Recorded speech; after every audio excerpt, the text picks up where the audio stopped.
Hello, welcome to Cedar Falls Community Television's production of Cedar Falls Wrestling. We're in Ankeny, Iowa, where Ankeny, 7th ranked, taking on Cedar Falls in men's wrestling. Should be a terrific one between these two teams. Lots of faces remain from a meet that was wrestled a year ago at the Battle of Waterloo, in which Ankeny was able to come out on top 46-32, and we'll talk about who some of those wrestlers were that took part in that match. We'll start at 182 pounds, where one of the ranked wrestlers for the Tigers, that is Riley Barnett, ranked 5th. He's a junior. He is 5-1 on the season. He wrestles Cade Benetham. This is Ankeny's first action of the season. Many of the Des Moines Metro schools have not had any action so far, in any sport for that matter. And quickly, it is Barnett able to get in behind, able to lift Benetham. Benetham, a sophomore, wrestled varsity as a freshman last year. These two are the only repeat matchup of last year's match. And Barnett was able to come away with a fall, so he has an early 2-1 lead. Benetham is credited with the escape, so they'll head back to their feet.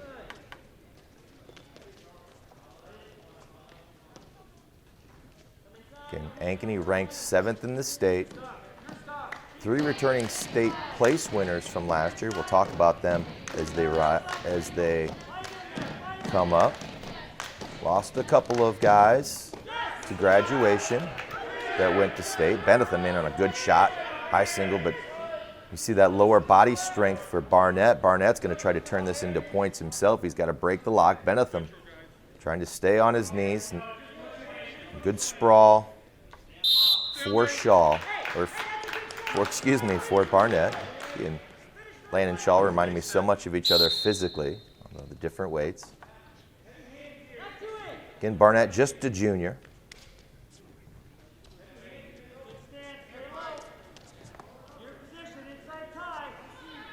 Denny Bowman with me. Matt's side on the camera, providing the shots. So after some early action, both wrestlers back to feeling each other out.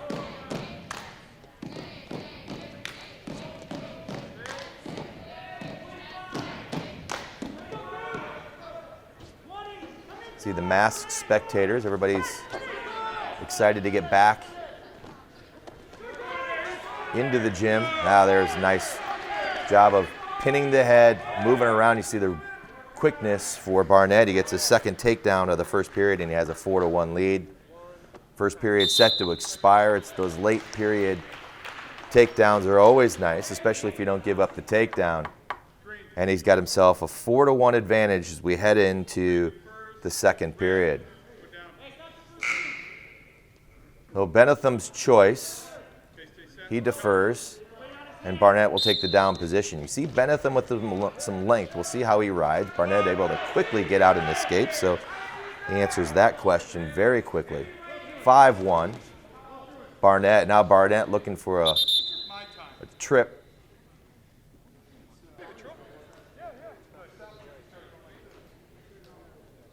Both wrestlers back to the center circle. Referees needed to have a quick discussion. Interesting, in this day and age, in COVID times, referees not wearing masks. Nice job by Benetham. Fight off that high crotch, that single, and Benetham's able to dump Barnett. He gets the takedown, the quick escape by Barnett. Now it's a 6-3 score.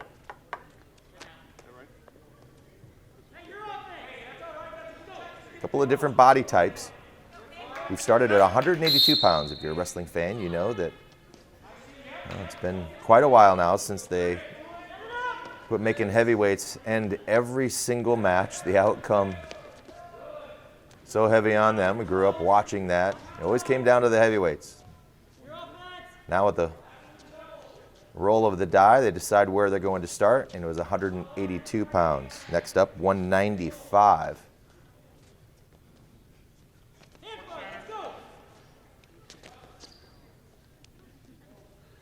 Over half the second period gone. Barnett still with that 6-3 lead.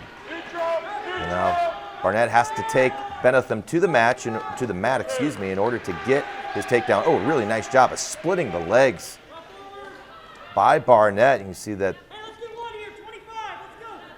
low to the ground physique that he has allowed him to go and split the legs. You don't see that very often. He's essentially tripping with the split with the arm. So it's an 8-3 lead for Barnett. A couple of escapes and his third takedown of the match. Second period set to expire. So not a lot of mat time in this match. We've had takedowns and escapes.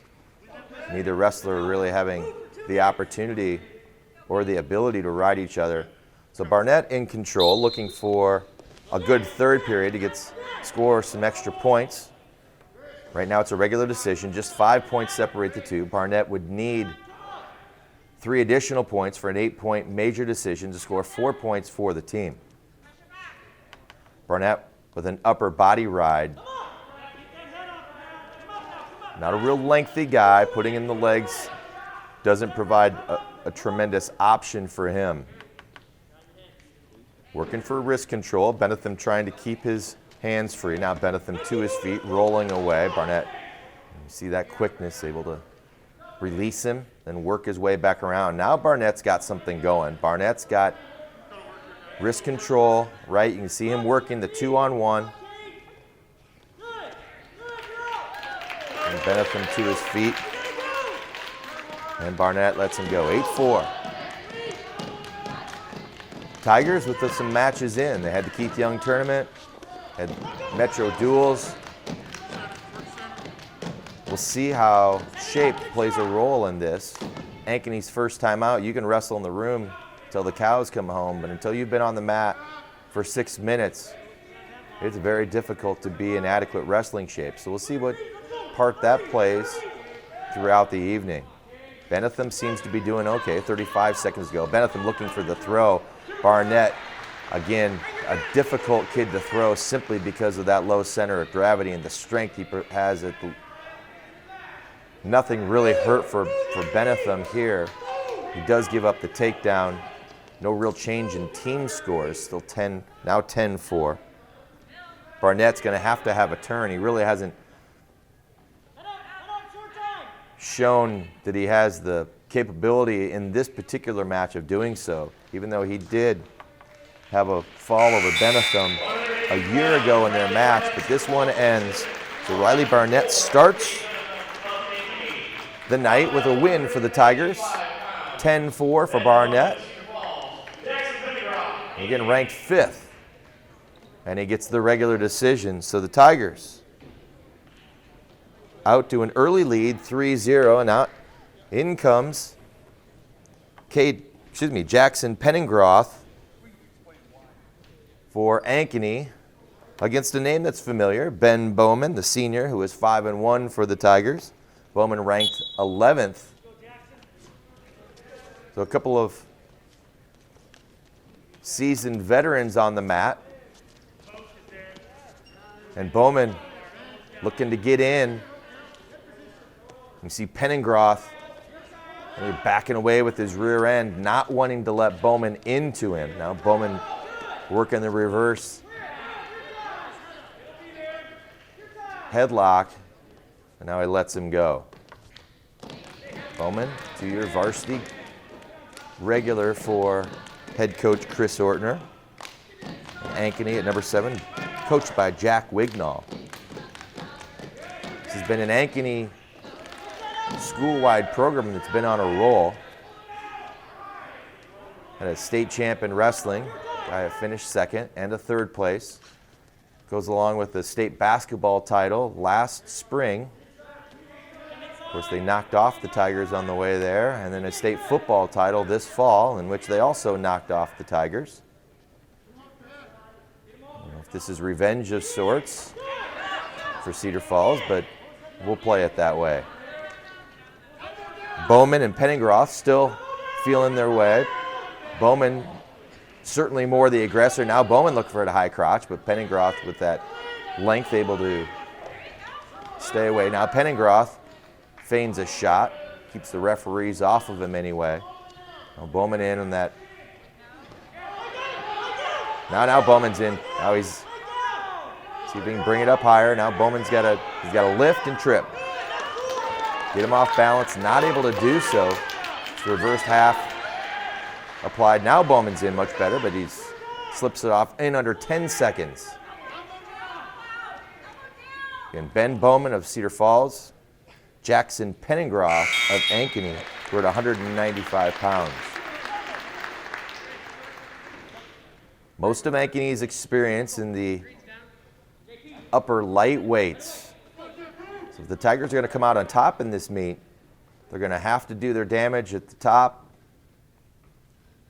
and in the middle, because Ankeny is very, very tough in the 20s and 30s. So Bowman will take the top position. It's his choice. He deferred to Penningroth. He'll go below.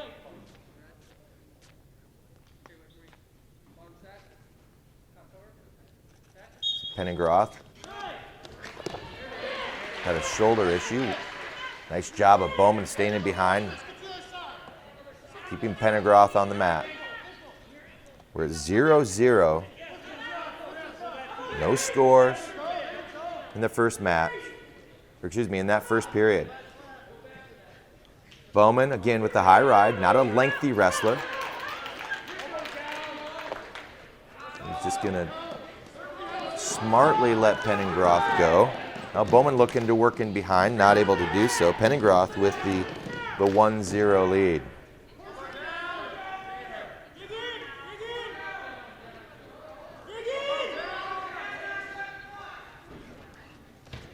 (3-0) the team score. Well, Bowman had an opportunity there for a moment, had Penningroth off balance, not able to capitalize.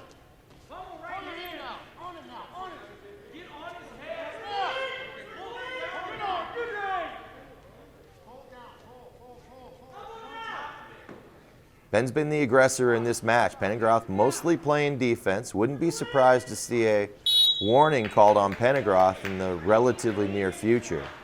Not a lot of action from him. And that shape that I was talking about seems to be wearing on Penningroth. You see him starting to breathe pretty heavily. And Ben Bowman in a very different position. Go, Ben.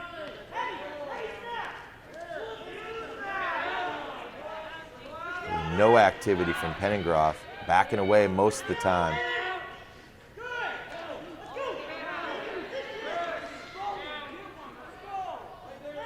Penningroth trying to work on the head. Bowman continues to try to work into the body.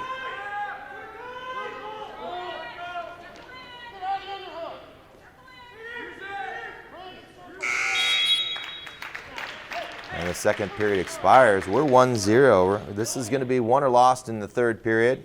Bowman's choice. He'll go down below.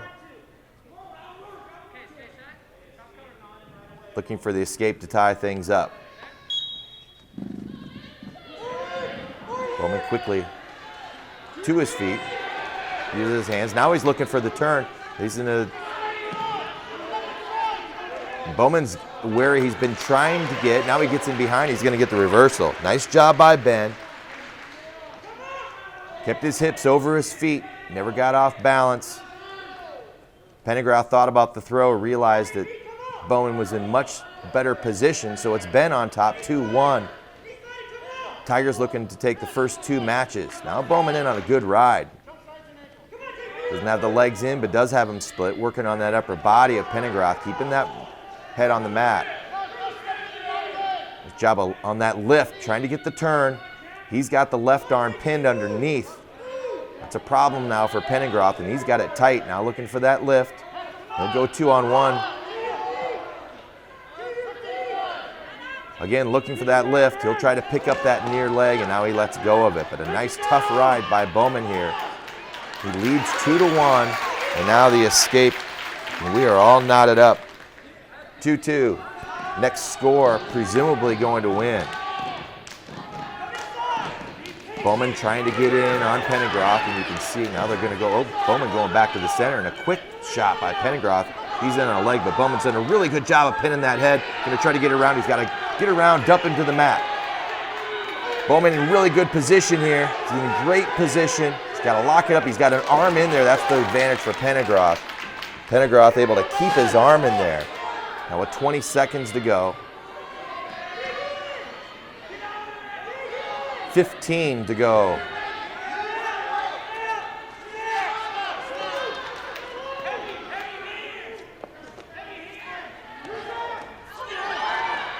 Pennegroth trying to throw Bowman off the mat, but we are headed to overtime. So at this moment, of course I'm a little biased, you'd have to say Bowman in much better position. You can see that Pennegroth is winded. Bowman not breathing nearly as heavily as Pennegroth at this point.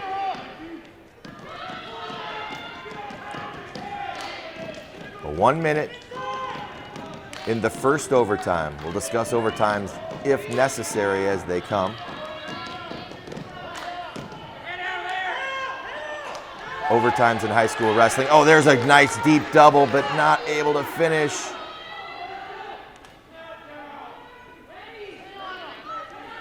Overtime rules have changed consistently over time in high school, as they have in college. Now Bowman in behind, but Pennegroth again able to use that length to get out. Almost all of the decent opportunities for takedowns in this match have gone the way of Ben Bowman, just not able to finish as of yet. Pennegroth, an excellent athlete, third-team All-State. Now Bowman's got it locked up. Now Ben's in great shape. You just got to be patient, but Pennegroth able to escape that, and we are headed to the second overtime. So now we'll have a flip. Pennegroth's choice. This would be the first of 30-second periods. If Bowman can ride Pennegroth out, he will win this match. If Pennegroth is able to escape, they will wrestle on for the 30-second period in the second overtime, and Pennegroth does get out. Well, Ben upset with himself.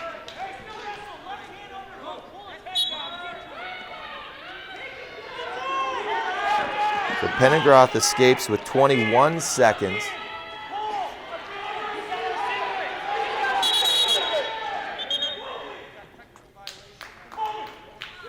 We got a technical violation. This is going to be whistled against Pennegroth. So that's going to tie up the score.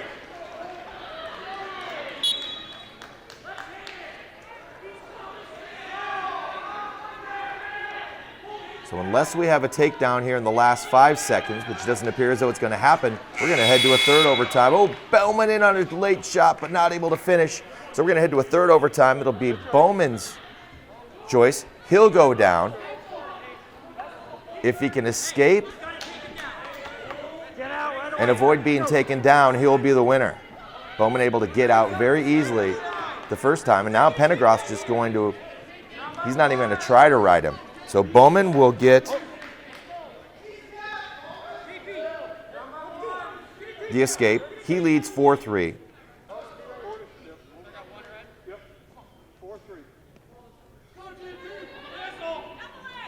Pennegroth needs a takedown and a ride for the win. Bowman needs to not be taken down or get a takedown of him for himself. Love the new high school rules, the way that they've done it. It rewards guys that are in shape. Again, you see Bowman. So we have a clock issue and talking about how much time is on. So we're at 24 seconds, I believe I heard the referee say, and that is exactly right.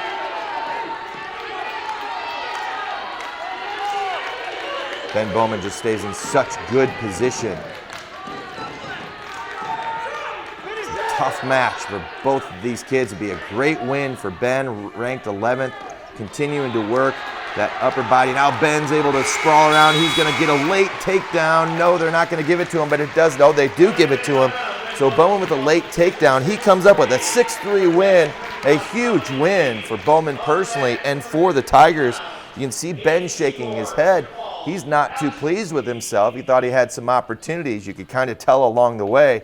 But nonetheless, when you are able to get a win over a physical kid like Penningroth, who clearly is a very good physical athlete, like I said, third-team All-State linebacker, you got to be pleased. And he does. He has his overtime win, and the Tigers have an early 6-0 lead. 2 for 2 of the Tigers have gone. And we head to 220-pound weight class where Hayden Secor will wrestle Alex Schweet. So Secor and Schweet.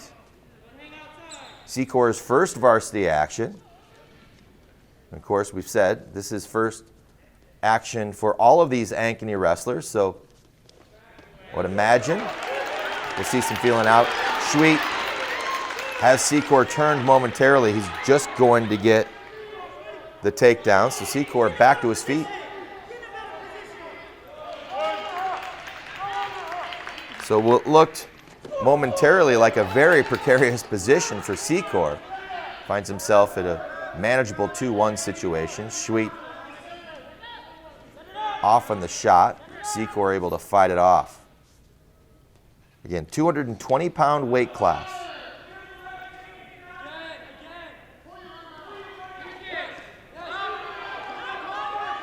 Schweet looking for that single. Trying to collapse that leg of Secor. Secor now, he's in the reversed half. Nothing going. We're at Ankeny High School. Appreciate you spending some time with us. Tigers have the Keith Young Invitational.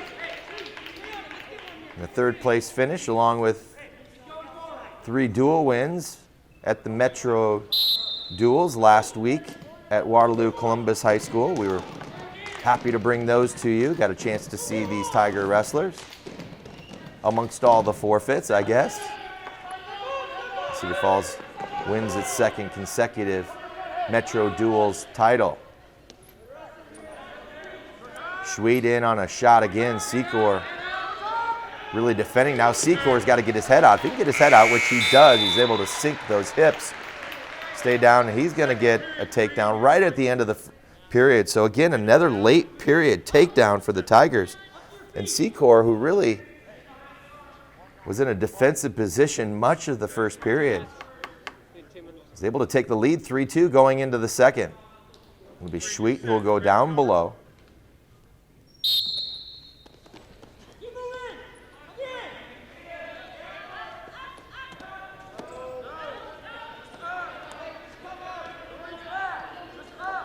Secor looking for a cradle, nothing going really.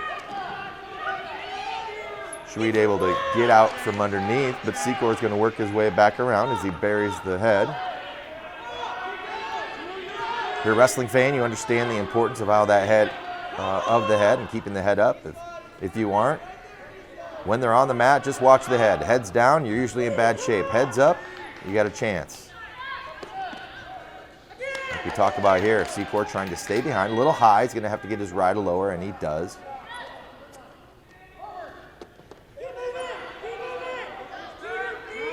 Secor with a 50-second ride. No riding time in high school wrestling.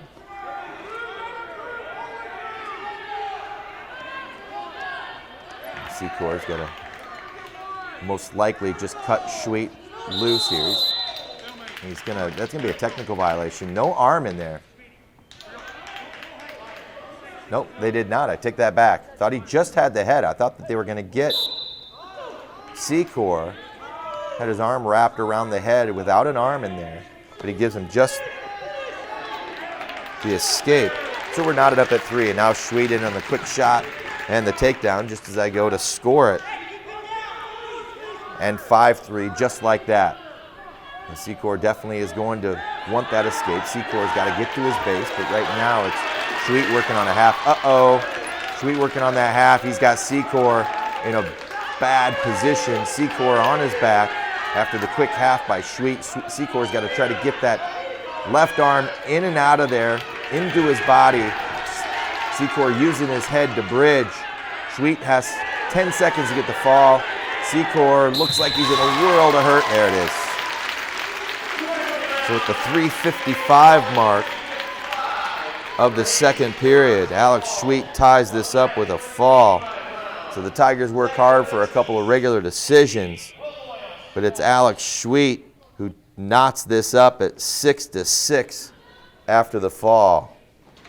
So quick turn of events. Secor on top gives up the escape, takedown, and the fall as we head to the heavyweight division, 285-pound division, more accurately described, where Will Doyle, a junior with a record of 4-3, he'll take on Zach Polinsky of Ankeny. A couple of different body styles. Polinsky built a little lower to the ground. Doyle a little bit lengthier type wrestler. 6-6, the dual score. Expected a close one here. A lot of wrestlers back from a match that went the way of Ankeny last year, 46-32. Bunch of ranked wrestlers in this one. We've seen a couple of them so far, and number 5, Riley Barnett, and number 11, Ben Bowman. Coming up, ranked wrestlers for the Tigers, Carter Fadiga at 106 pounds, Dylan Witt, 3rd at 138, Connor McCartan, 11th at 145. And a few highly ranked wrestlers also for Ankeny, Trevor Anderson, number 2 at 120 pounds, Cale Cox, number 4 at 126 pounds, and a returning state champion, Caleb Rathjen. He is top ranked at 152 pounds. We'll see if he stays there. He could wrestle 160 pounds. One of the nice things, and there aren't very many nice things about having a gym that is not jam-packed, you can hear the public address announcer, oh, nice job by Doyle. He's going to get no points, however. He's able to get in the trip. I'll finish the thought, is that with all of the changes that take place in high school wrestling and the jockeying with weights and so forth, in the gyms you can hear the PA announcer announce who the wrestlers are. Generally know who the Cedar Falls wrestlers are and who the replacements are, so that's not an issue. But that's not always the case with the opposition. So as the wrestlers change, we'll know with them. Doyle and Polinsky scoreless through 1 minute and 50 seconds of this first period. Doyle with the best scoring chance. Now Doyle looking to try to get underneath. He's going to get it late too. That's the 3rd late takedown for the Tigers in this match. But Will Doyle able to do a nice job getting underneath, looking for the hooks, and he trips Polinsky to the mat. And he takes a 2-0 lead headed to the second period. Wrestling fans know Dan Gable was always so huge on those late period points. Don't have to ride very long. Don't give up the escapes. So the two wrestlers start neutral. And Polinsky appears to be slightly winded against Doyle. Doyle looking, I say appears to be. There's definitely a conditioning factor that's going to play a role if this match continues down the road. Doyle will feel that.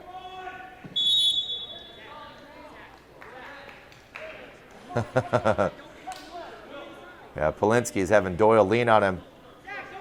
Referee telling Polinsky to get back to the center circle. Something Doyle's going to want to take advantage of.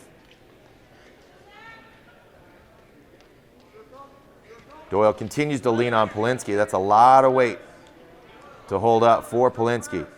See if Doyle's able to take advantage. Doyle working. 2-on-1 on the wrist. Lets up with that. Polinsky just trying to tie up. So he's now having to feel all the weight of Doyle. Doyle's been the aggressor through this match. Like Doyle is looking for the underhooks. not very aggressively. 40 seconds to go. Now Doyle in. Now Doyle takes Polinsky to his back. He's got to reach across and get that left elbow. That's what Doyle's got to do. He's going to reach across instead. He's going to try to work the half. Really just trying to keep him over with brute strength. Now he's got the leg split. Oh, he's got the takedown near fall. He's got the leg split, so Doyle in good shape there. Now there's the fall. So it wasn't exactly textbook by Doyle there, but he does end up with the fall. So the second period fall, you can see the 285-pounder Will Doyle there, the fall at the 345 mark. And so the Tigers able to respond by the fall for Ankeny at the 220-pound weight class. And CF goes back on top 12-6. So we're headed to the 106-pound weight class where Carter Fadega, sophomore, who's 5-2, ranked 10th in the state. He's been impressive so far in the early going.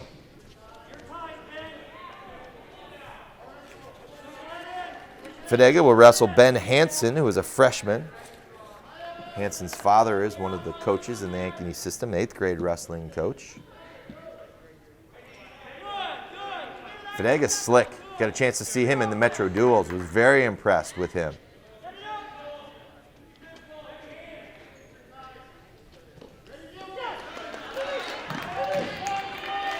Fadega, 4th place finisher at the Keith Young Invitational. It's Hansen,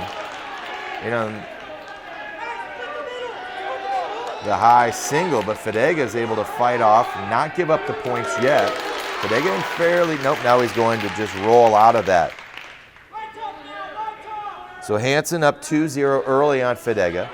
Hansen working on a cradle. And he's got it, looks like he's got it locked up, he does. And he's got Fadega turned. He's got Fadega on his back, so Hansen looking for the fall. Hansen, the freshman, he's gonna get 3, and he's got 5 early points against Carter Fadega. So Fadega a little surprised here. Sometimes as a wrestler, you come out on the mat, you're not exactly sure, you get a little shell-shocked. Causes you to be a little cautious, and we'll see how Fadega responds after giving him about 5 early points.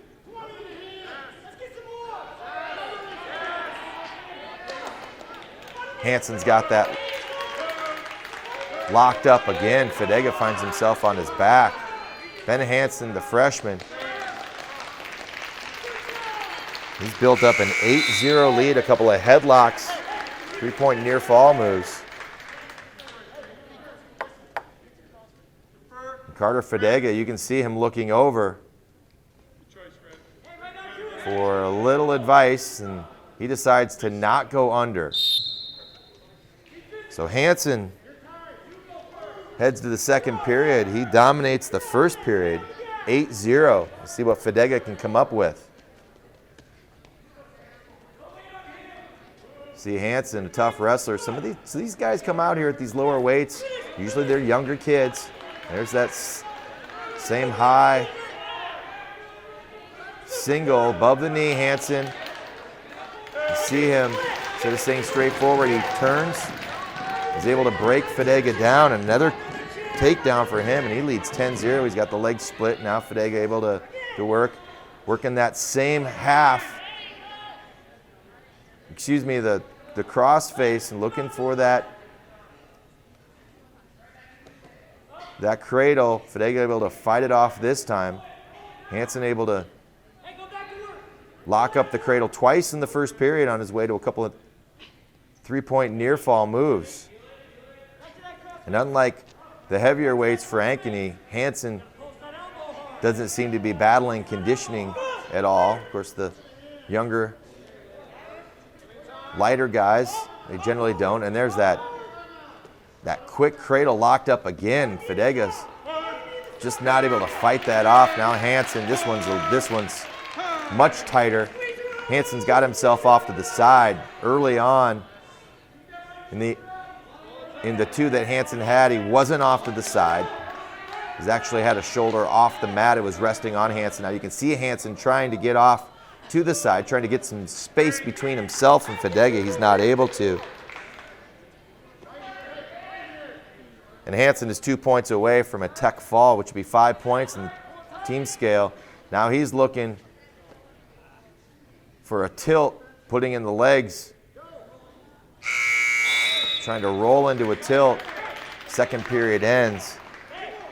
And Fadega is just going to try to do everything he can to just keep this at a major decision. Fadega will take the down position. Or check that, Hansen will take the up position. Makes sense. He's done a good job of riding Fadega so far. Hansen in complete control really throughout. There's the half locked up again. It's either going to be a fall or a tech fall for Hansen. If Fadega works his way out, he's going to save his team a point. He does, but this one was all Ben Hansen. He looked everything about a wrestler's coach's kid there as he wins this one 16-0. The tech fall at 106 pounds. And now we head to 113 pounds. For the Tigers, it's Kane Shimp. And for Ankeny, it's FNU Mahan. FNU is his first name.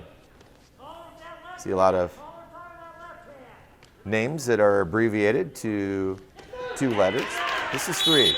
Quick shot by Mahan. Shimp able to fight it off. 12-11 is your team score. Cedar Falls with 2 regular decisions and a fall. Ankeny's gotten their 11 points through a fall and a tech fall. Shimp, a sophomore, with a 5-1 record, of course, like all the other Ankeny wrestlers. Mahan without a record.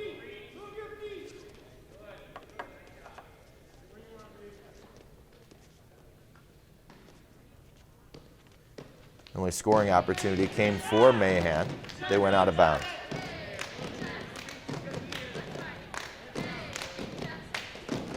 Chris Ortner and his staff done such a great job of keeping the Tigers wrestling.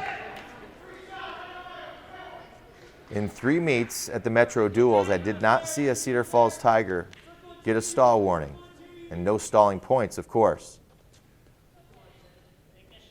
One of the things that I believe that has rejuvenated the sport of wrestling in both the high school and particularly at the collegiate level is the activity level has increased. And of course, they've done some things rules-wise to encourage that. But 20 years ago, wrestling was about on the mat, lots of low scores, and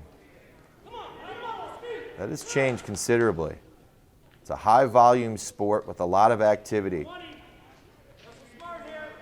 Still 0-0, nearing the end of the first period. Kane Shimp. Father was a football player and wrestler at Cedar Falls back in the early 90s. Actually coached him in football and coached with him later before he went off to the service. Oh, again, another late takedown for the Tigers. So Shimp, with a beautiful heel pick, was able to gather it in and get Mahan off balance. It caught Mahan by surprise, and that is 4 late period takedowns without giving up a reversal for the Tigers. That is no accident. That is aggressiveness late in the period. Chris Ortner has to be thrilled with his squad so far. So Shimp working on top. He's got Mahan temporarily broken down. Now he does. Working that near wing. Now Mahan to his feet. And Shimp will just take him out of bounds. These lower weights, they have to do it with pressure. Body weight generally won't do it. Can't just lay on a guy and keep a guy broken down.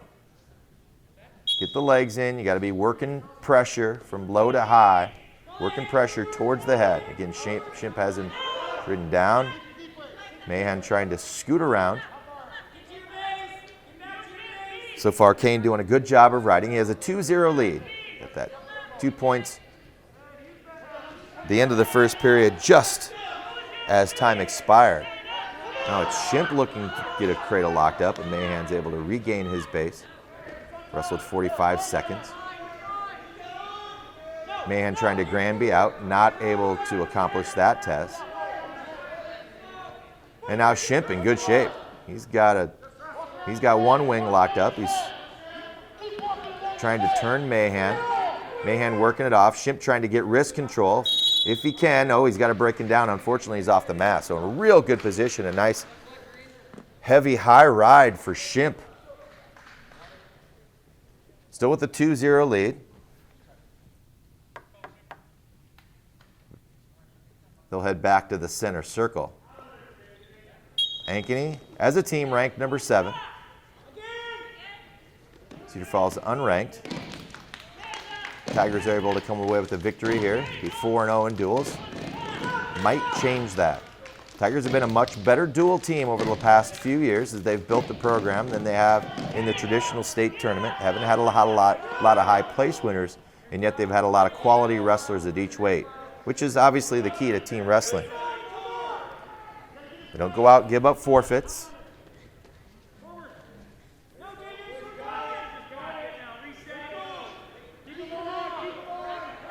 I think you can always judge a great staff by the quality of your lineup up and down. I used to coach tennis. My great tennis players, those guys were great, didn't have a whole lot to do with me. They wrestled all throughout the off season. That's what they did. I always felt pretty good about my guys down the lineup. If I could get my 5th, 6th, and 7th guys in my lineup and they were competitive and they were good players, that's where we won. And I think the wrestling is very similar. You have your quality guys up and down your lineup. So the second period is a good one for Kane Shimp. He's able to ride Mahan. Don't see that very often in any weight class, in particular these lower weights at 113 pounds. So Shimp decides to not go underneath. Oh, same move he scored with before. He's got that pick with the ankle. Really nice low shot. And another takedown for Shimp. And you can see on Mahan's face, he came out with a lot of energy, had initially had a good shot. And Mahan has done everything he needed to take that away. A couple of takedowns and a good hard ride, and he is in control of this match at 4-0. Score may not indicate, but the nature of this match, Shimp has really been able to take control, doing a great job of ride. And Shimp, you can see, working on that wrist control. Mahan stretching his way out. Now you can see shape starting to take a little bit of a factor. A quick half, keeping that head buried, and you see the constant pressure. Under a minute to wrestle. Shimp trying to add to the Tiger leads, 12-11.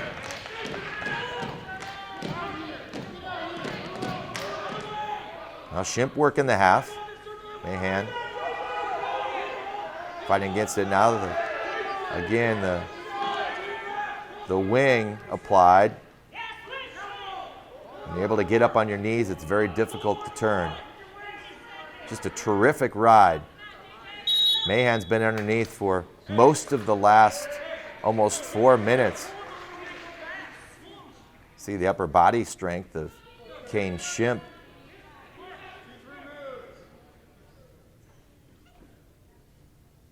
Tough task here for Mahan. He's on bottom, trailing by 4.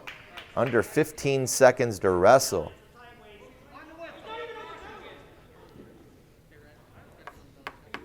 Referee with a quick stoppage. It's a warning for Shimp.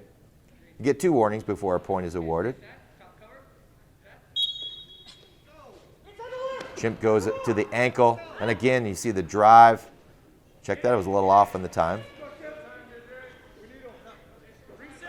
15 seconds, and Shimp has just been in control of this one. Just a technically solid match for Kane. Still looking for that turn. You can see Mahan fighting against it that lower body turn, and we end this one. It's all Kane Shimp. Terrific match for him. He wins this one 4-0. He improves his record to 6-1 on the season. And the Tigers hold on to that lead 16-11 as we head to the 120-pound weight class. And this is where things get tough. Trevor Anderson, just 2 losses in the regular season last year. Lost in the semifinal round of the state tournament. Rebounded to come back and get third at 113 pounds. He's ranked second this year. He's going against one of the Tiger wrestlers, Logan Vallejo. An early takedown and 2 back points for Anderson. Vallejo, a very talented wrestler for the Tigers. He's a senior, 3-1 on the season. He's got a tall order here. You can see Anderson out to the quick 6-0 lead. 16-11 your team score, and Anderson lightning quick gets in behind. Now 8-3. I left behind one of the escapes. My apologies. Now 8-3. Anderson going to work behind for his 4th takedown, and he's already built up himself a 10-3 lead. Vallejo's right shoulder blade not exposed to the mat, so no points awarded there.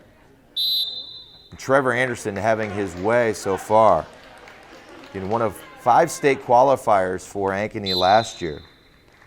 Trevor's brother, Jace Anderson, one of those seniors who graduated, did not place, accumulated 2 losses.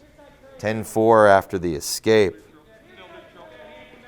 Vallejo about ready to give up another takedown. And now 12-4. The score will not stay like this with this sort of activity and action, but should it would be a major decision.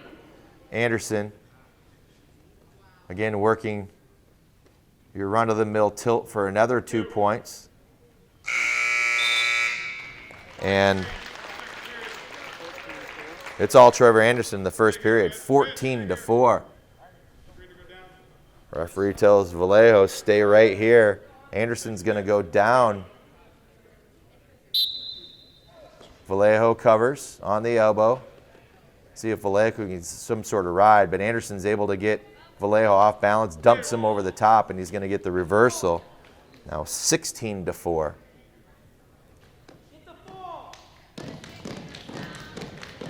This one looks to be similar to an earlier match where it's either going to be a fall or a tech fall. Anderson got 2 there, so it's now 18-4.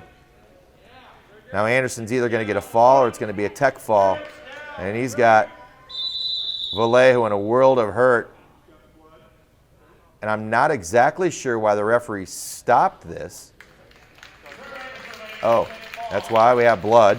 So quite honestly, it worked out well for Vallejo because Anderson's going to get a 2-point near fall to take a 20-4 lead.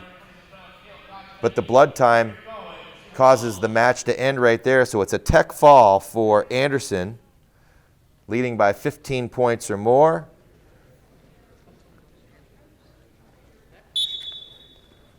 So the 5-point win knots us at 16 apiece. Now Connor Doyle for the Tigers, our second Doyle comes out. He's 1-0, and he's got a tall order wrestling Cale Cox. Cox 6th at 120 pounds last year, ranked 4th in the state this year. Cox was defeated by Connor McCartan in last year's duel at the Battle of Waterloo. McCartan with a 5-2 win over Cox, who would go on to place 6th after a few losses at the state tournament. Cox with the early 2-0 lead. Against these ranked wrestlers, as a coach, you're oftentimes realistic. You don't think your wrestler has to go out with a great chance to win. Just don't give up bonus points, and certainly don't end up on your back. We'll see the strategy here out of Connor Doyle.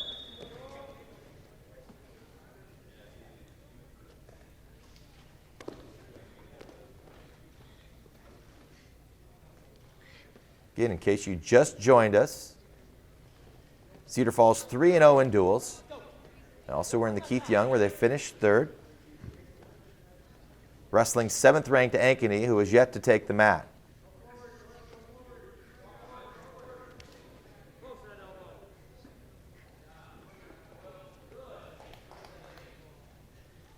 I wasn't positive that wrestling would take place in 2020. I don't think anybody could have been certain, given the situation with the pandemic.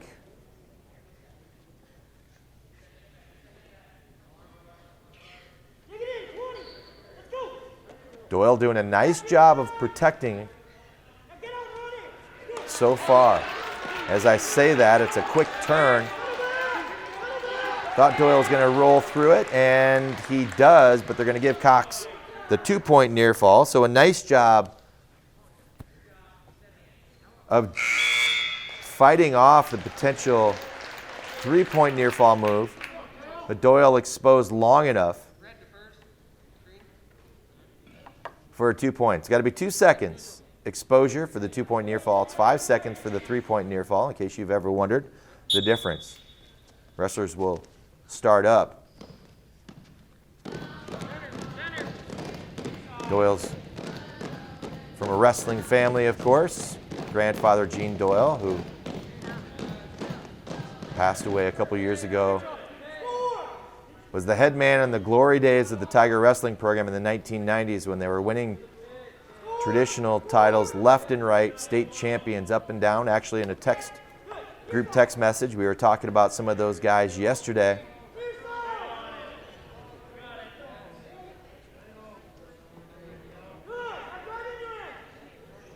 Uncles that were wrestlers in Cedar Falls as well.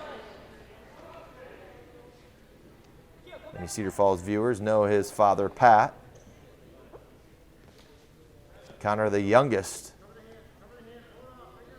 of these Doyle grandchildren that'll be on the mat. Finds himself down 6-0 right now at the hands of 4th-ranked Cale Cox.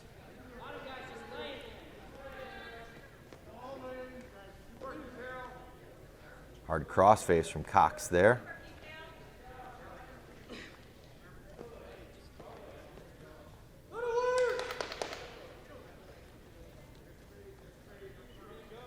Doyle not doing a lot underneath. You get in protective mode. It's hard to have a lot of activity. You don't want to get caught in something. Under 30 seconds to go, second period. No bonus points yet for Cale Cox. And as I say that, again, nearly getting turned, but Doyle is able to flip it. Cox got to be careful. He's bringing that crossface from a little further away and get a technical violation. But again, Cedar Falls Connor Doyle doing a nice job working against Cale Cox, and Doyle says, I think we'll go to the up position. We'll go neutral. I don't need to be underneath Cox anymore in this match. So still 6-0. Cox in on that single. Doyle's going to try to fight it off. Referee trying to take a look at that lower leg just to make sure that there's no potentially dangerous. Cox gets the takedown. Doyle wisely gives up the head. Doesn't want to pin himself in this situation. Now we've got that 8-point margin. Now Cox is presumably going to let Doyle up. No. Only doing so to try to get the cradle locked up. He does, not in terrific position, is Cox. Doyle would do well to hang on to that leg as long as he possibly can. Get some time off the clock. Approaching the 1-minute mark, and the referee will say enough. We're going to put Cox back on top. Cox is going to give up the takedown to Doyle. So it's now 8-1, going back to his feet. Now Doyle leaning on Cox a little bit. Doyle can avoid giving up another takedown. He can avoid the bonus points. Ankeny has not led in this duel. Cale Cox tried to change that. Cedar Falls won the first two decisions, or first two matches by decisions. Led 6-0, a fall by Ankeny, tied it at 6.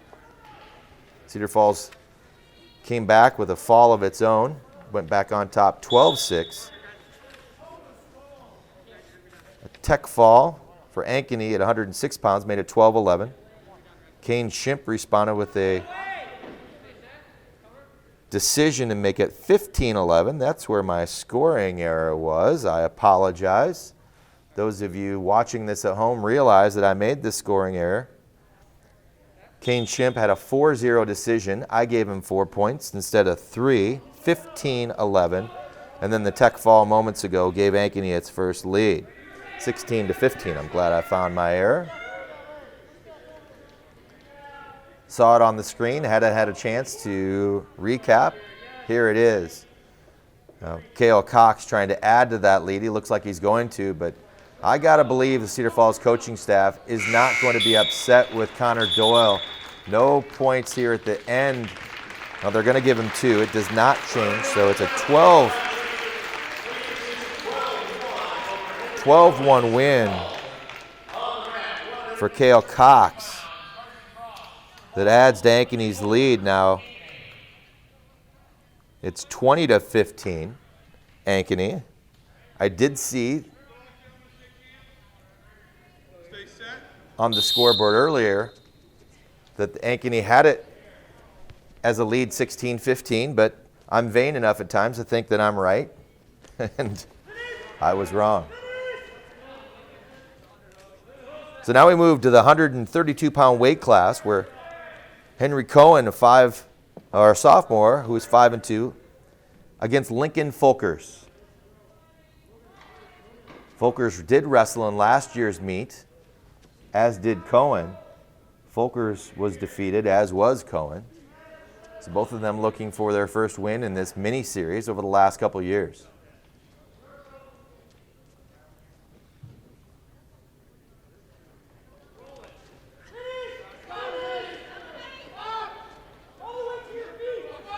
Cohen with the whizzer.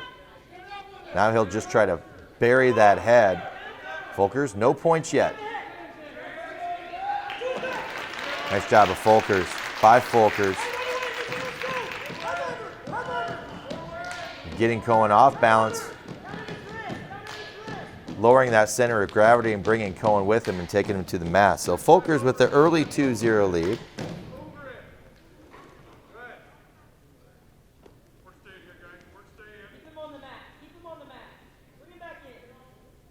Just about 30 seconds to wrestle.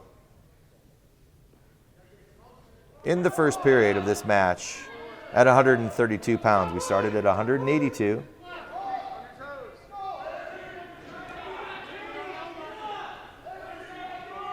Eight matches into this 14-match sequence. Both teams will wrestle at every weight. No forfeits to look forward to, which is fantastic.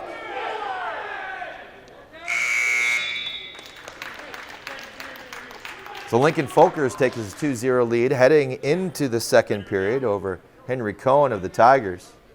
Folkers will be in the down position. Cohen's good on the mat. Let's see what he's able to do with Folkers. Folkers quickly to his feet. Cohen trying to keep hand control. These two hand fighting, and Cohen just gives it up. So as I say that, quick escape for Folkers, and he's up 3-2.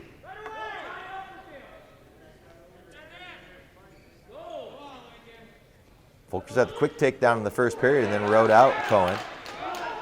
Again, oh, nice job fighting that off. Cohen's able to throw Folkers to his back. Just a beautiful toss by Cohen.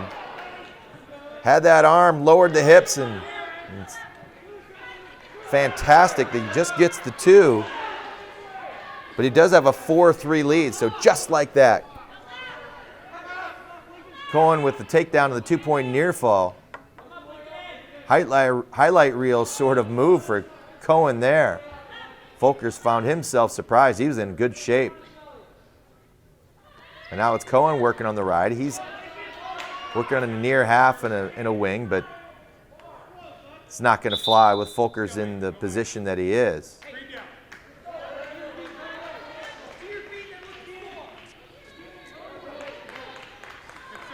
The referee stops the action.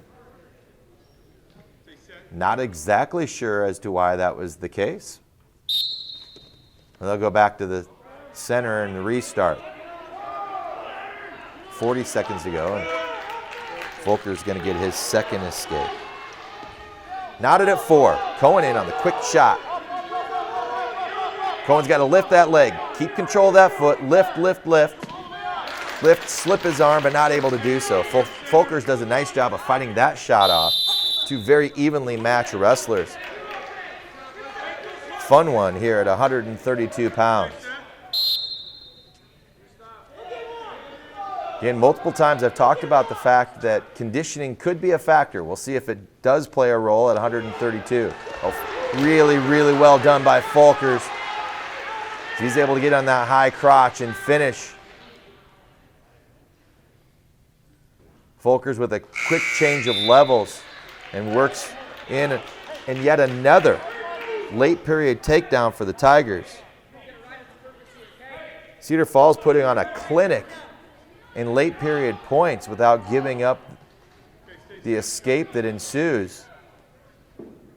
If my count is right, that's 5 times in this match, or excuse me, in this meet.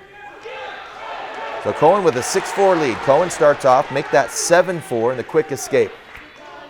After giving up the first takedown, Cohen's been much better on his feet. A couple of takedowns for him, 2 near fall points.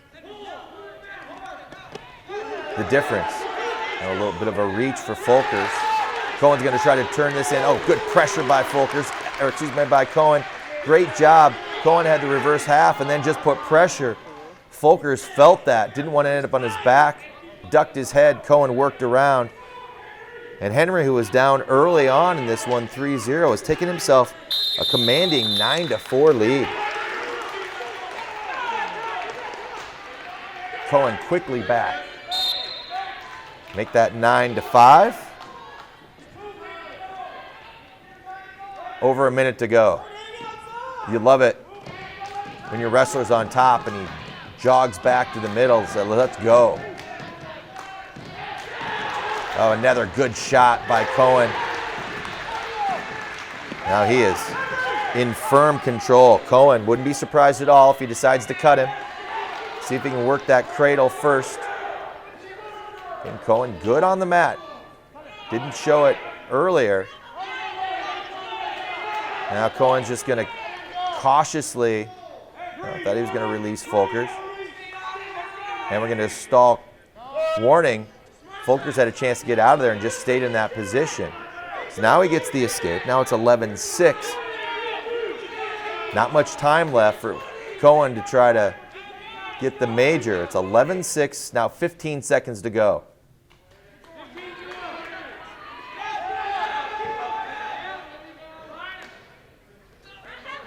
Cohen in, no points here. Now it's going to be hard. Need 3 additional points, does Cohen. Now we do well just to be smart in the last moments of this match. He is, and Cohen comes up with a win for the Tigers. 11-6, you can see on your screen, 20-18. The score for Cedar, the deficit for Ankeny. I keep on wanting to put the Tigers out front. So a really nice win at 132, and now the Tigers bring their highest ranked wrestler, and Dylan Witt, The junior is 3-1, ranked third in the state. Quickly in on a shot on Ankeny Pochinski. Witt decides not to wait until the last moments of the period for his takedown.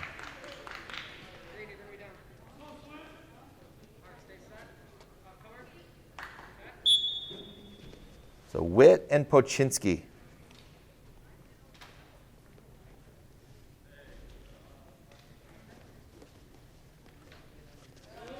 Witt looking to lock up the cradle. Oh, he's got it tight.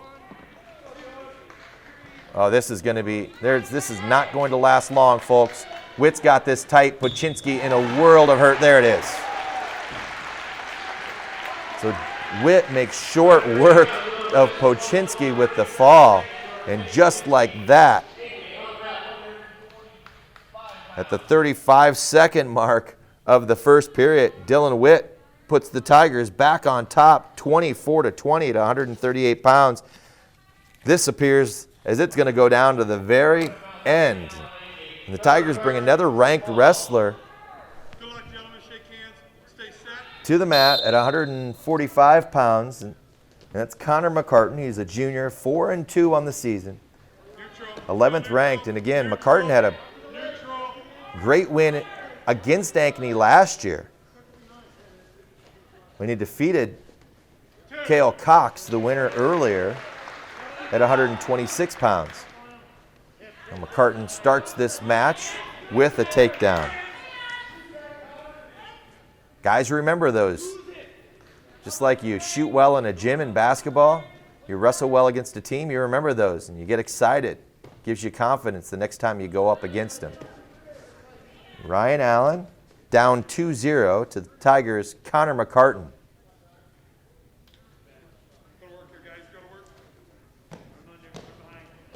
McCartan's older brother Mason was a wrestler in this program as well. McCartan in great shape here. He's got an arm. Really odd position for Allen. Allen able to work out of it with that head. Now working the near cradle. Going old school is McCartan. Don't see that cradle very often, but he's got his head trapped in there as well. And instead, Allen's going to get the escape.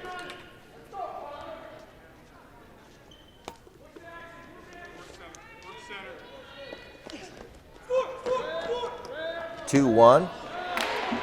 McCartan, now McCartan just dumps Allen. McCartan looking terrific in this match.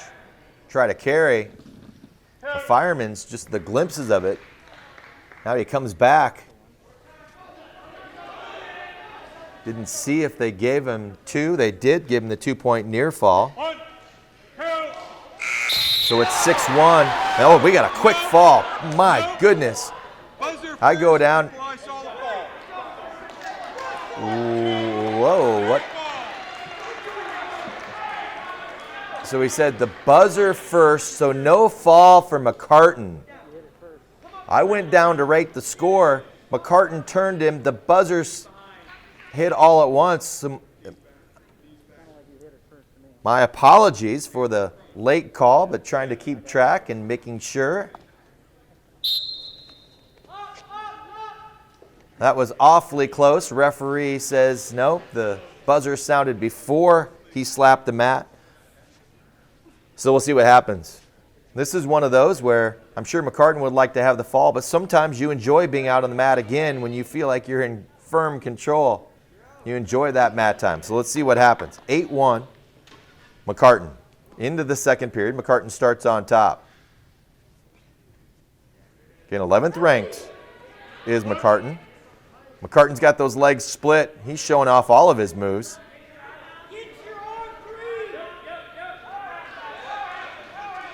No exposure for long enough on the part of Allen.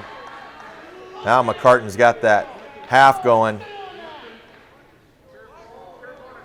He's a really flexible kid is Allen. Good job of McCartan. There we go. Getting a little high on that arm. Now you can see the flexibility of Allen. McCartan working high, but he's too high. It's going to give him 2, but he'd say potentially dangerous. So a 10-1 lead. Allen, you see just having that shoulder cranked on. I think Allen's flexibility is part of the problem. It's what's kept him from being pinned, but it's also what caused him some problems there. McCartan able to put enough pressure to bring Allen back to the mat, now trying to collapse that left arm. A good trip by McCartan. Elevates, working on that same move. McCartan has had his way with Allen when he's been on top. Been watching McCartan work out since he was a little guy in junior high. Was working out the high school. He was always up. He was always up lifting weights. You can see the pain on Allen's face there. Great shot by Denny Bowman. We're going to have another potentially dangerous move. See Allen just getting constantly cranked on that arm. Wrestlers oftentimes aren't going to have a lot of sympathy. You can watch McCartan go right back to it. We're in the second period where Mason McCartan is physically imposing himself on Ryan Allen. And now I've got a quick turn. It's not going to be a pin unless he... And we're going to have no near fall points. So McCartan certainly hasn't had the benefit of any refereeing decisions. I thought he certainly could have been given a couple of points.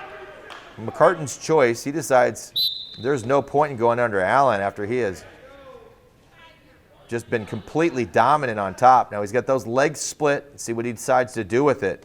Put pressure on the head, dump him over. Now Allen working, trying to work back to his base.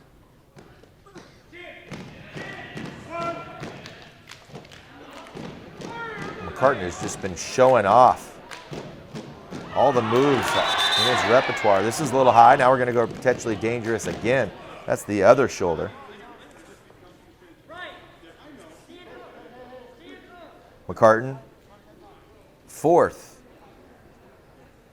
at the Keith Young Invitational. Owns a 10-1 lead in this one. It's dominant, but I don't think the score even indicates how dominant McCartan has been. Easily could have had a first period fall. Let's see if that comes back to haunt him and potentially the Tigers. Right now he's in line for a major decision. McCartan working to split those legs and now just physically trying to pull Allen onto his back.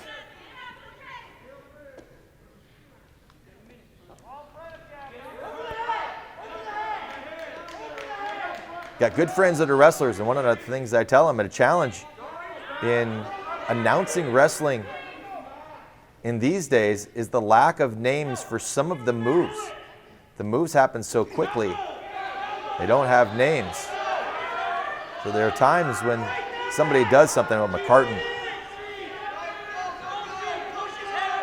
just methodically trying to turn Allen. We see Allen's flexibility. We've seen this the entire match now, just 30 seconds.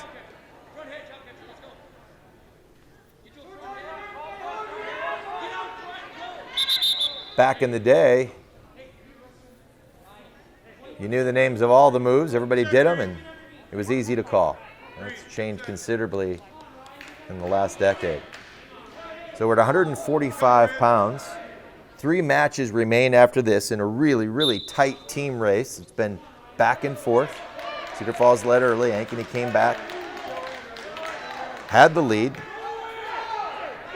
for Dylan Witt in a 35-second fall at 138. Allowed Cedar Falls to take the lead back. We're at 24-20. McCartan, with 10 seconds, does give up the escape. It's 10-2.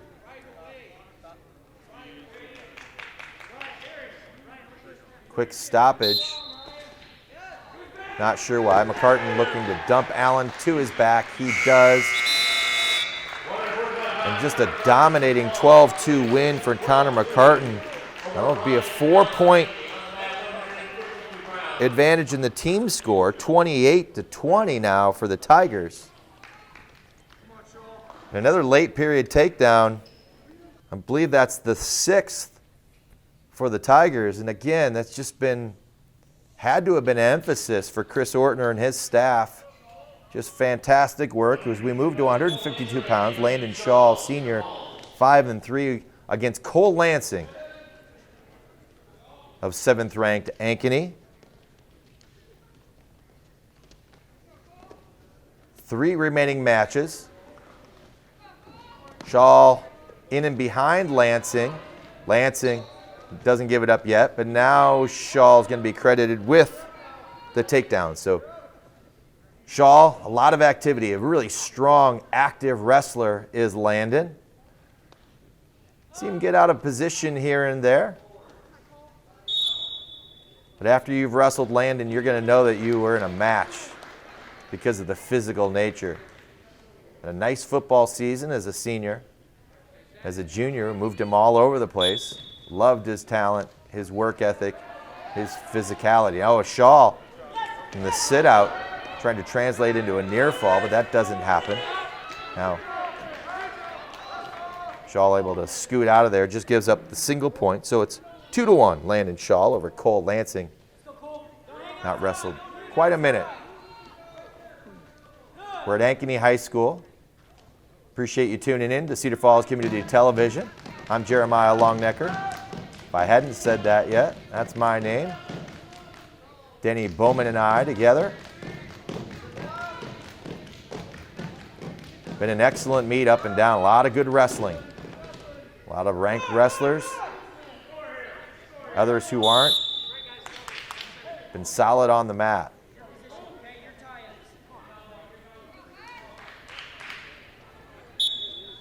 Shaw still with the 2-1 lead. Oh, nice trip. Oh, beautiful move. The trip and the roll for Shaw. And the throw. Shaw has Lansing on his back. Just a beautiful move. And it's a fall for Landon. He loves it. Almost flashed a smile there for a moment. Yeah, there it is. It's a 1:40 fall for Landon Shaw. See the quick move and the fall for him, and all of a sudden the Tigers have built themselves a nice cushion, 34-20, before we head to the final 2 matches. Unless the Tigers give up some technical team points, this one is over. So at 160 pounds, it's Caleb Rathjen, the defending state champion. He goes up a weight class. He's ranked number 1 at 152, but he goes up to 160 pounds, and he wrestles Kyle Campbell, the junior. So Kyle Campbell says thank you so much to Jack Wignall for moving up your number 1 ranked wrestler to wrestle me at 160. So tough order. And we're already out to a 10-2 lead for Rathjen over Campbell. It's a tough weight. He's 160 pounds. Rathjen with Campbell on his back.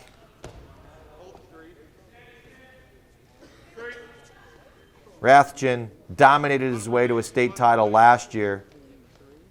Fall. Major decision over Phillips of Fort Dodge in the title match. He has a healthy lead here, 15-3. Rathjen trying to get in some mat time with Kyle Campbell. He dumps him to the mat. Here's a takedown, going to get some near fall points. If Rathjen does not get a fall in this sequence, it will be a tech fall. Rathjen in good position to get the fall, however, here in the first period, and he gets it.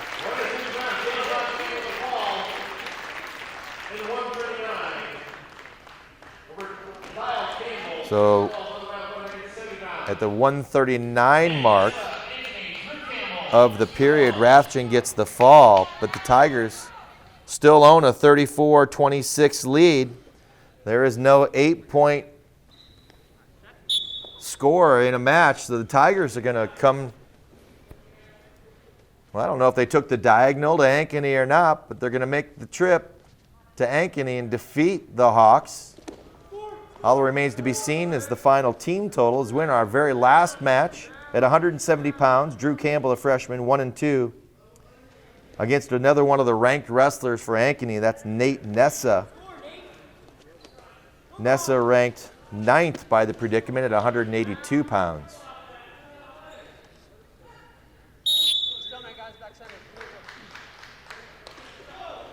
Our wrestling coverage continues to expand on Cedar Falls Community Television, and I love it.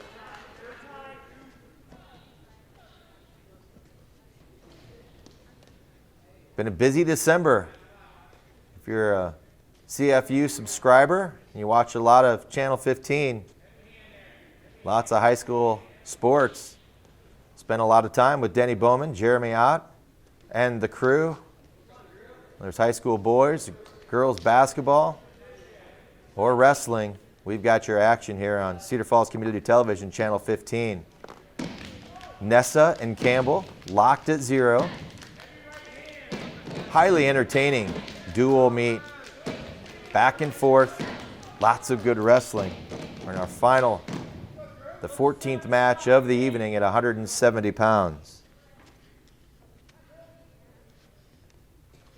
Cedar Falls is going to go to 4-0 in duels after its 3 wins at the Metro Duels last week at Columbus High School.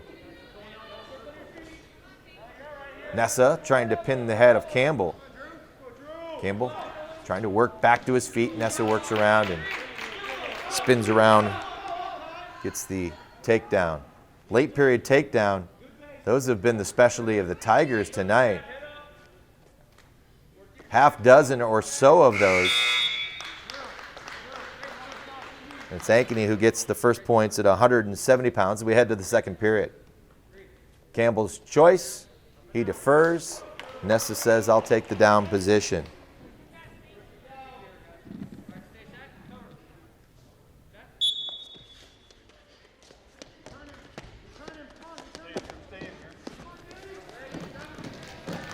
Nessa with the escape and a quick double turns into, Campbell's on his back and it's a world of hurt.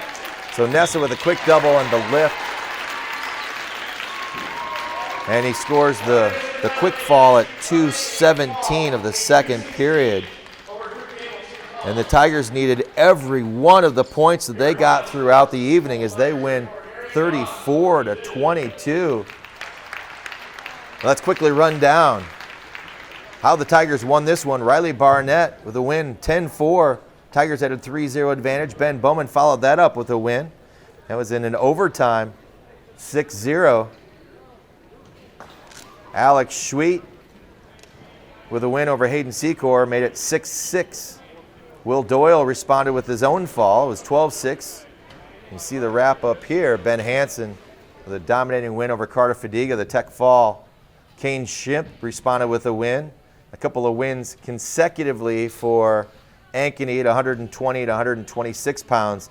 Highly ranked Anderson and Cox. And that is where Ankeny took its lead through there. But Henry Cohen with a win at 11-6, and then Dylan Witt with a quick fall, and the Tigers regained the lead, one they would never give up. Connor McCartan with maybe the most impressive, dominating win of the evening over Ryan Allen. Landon Shaw with the fall at 152 pounds. That is when the Tigers went up 34-20. Cedar Falls suffers a couple of defeats at the end, but that is your final 34-22. Thanks for spending some time with us. You've been watching Cedar Falls Wrestling on Cedar Falls Community Television.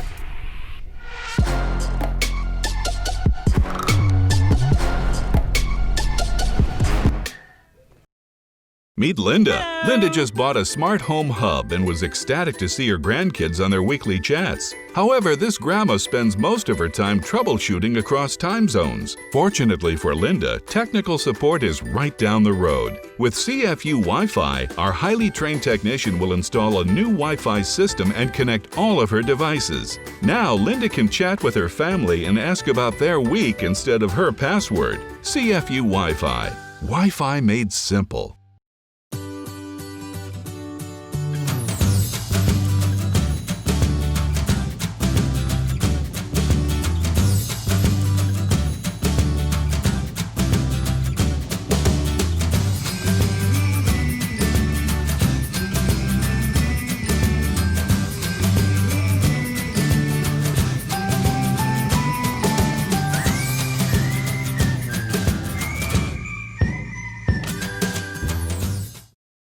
I enjoyed my job as principal at Cedar Falls High School, and I enjoyed working with parents, students, and staff. The thing I enjoyed most about was watching the students grow and develop, and I always enjoyed simply talking to them to tell them to go Tigers. I have happy memories at Cedar Falls High School. I met my wife there. We started dating as a sophomore, and we have spent all of our life together. So I'm happy with the Tigers. Go Tigers! Tonight's broadcast is brought to you by CFU Cable and Channel 15, your home for Cedar Falls Tigers sports in Cedar Falls. Coverage of this event is made possible by CFU Cable subscribers. Without your support of CFU Cable TV, this broadcast would not happen and local TV coverage would not be possible. Cedar Falls Channel 15 is available on Basic or Basic Plus cable TV plans. For more information, go to cfu.net. With the Auto Center, everything we do is driven by you. Located on South Main Street in Cedar Falls, with additional locations in Waterloo and LaPorte City. With the Auto Center is a proud supporter of the Cedar Falls Tigers. Find your next vehicle in person or online at withamauto.com. Kimball and Beecher Family Dentistry. Get the smile you've always wanted at any one of our 6 locations. Located on Prairie Parkway in Cedar Falls, with additional sites in Waterloo, Cedar Rapids, Iowa City, Marshalltown, and Des Moines. Go to kimballbeecher.com to schedule your appointment today, and we make you smile. Signs by Tomorrow. More than a custom sign company, Signs by Tomorrow is your advertising solutions resource. At Signs by Tomorrow, they create affordable, high-impact signs and visual messaging solutions. Find them on McLean Drive in Cedar Falls or at signsbytomorrow.com. Western Home Communities. Western Home Communities, the Cedar Valley's best of the best choice for older adults. Visit the website today to find out about villa lifestyles or independent living apartments, plus all the amenities they include to make life fun and worry-free. WesternHomeCommunities.org. Tonight's broadcast is sponsored by Aaron Sonis and Joshua Catcher, the financial advisors and managing partners of Discerning Wealth, a private wealth advisory practice of Ameriprise Financial Services, LLC. Check out their website at discerningwealth.com. Tonight's broadcast is brought to you by Martin Brothers. Martin Brothers Food Market offers a wide range of restaurant quality foods and party supplies for every occasion. We're always open to the public and there's never a membership fee. Shop online at martinbrothersfoodmarket.com or in person at 408 Viking Road in Cedar Falls. Brad Jacobson State Farm Insurance. Like a good neighbor, Brad Jacobson State Farm is there. Call the original Jake from State Farm at 319-277-4134 or email Jake at brad@bradjacobson.biz. Your smile is the most important thing to us. A smile is your greatest accessory. A smile lights up a room. A smile is confidence. It's a symbol of love, a friendly face, happiness, and so much more. Let us keep your smile healthy. Kimball and Beecher Family Dentistry. We'd love to see you smile. What's the easiest way to buy? The Witham Way. And that means offering you the convenience you need when shopping our 3 locations in Waterloo, Cedar Falls, and LaPorte City. These locations mean always having the inventory you want when you want it. That's the Witham Way. And check your mailbox for this month's specials or online at withamauto.com. Witham Auto Centers in Waterloo, Cedar Falls, and LaPorte City. Everything we do is driven by you. Meet Linda. Linda just bought a smart home hub and was ecstatic to see her grandkids on their weekly chats. However, this grandma spends most of her time troubleshooting across time zones. Fortunately for Linda, technical support is right down the road. With CFU Wi-Fi, our highly trained technician will install a new Wi-Fi system and connect all of her devices. Now, Linda can chat with her family and ask about their week instead of her password. CFU Wi-Fi. Wi-Fi made simple.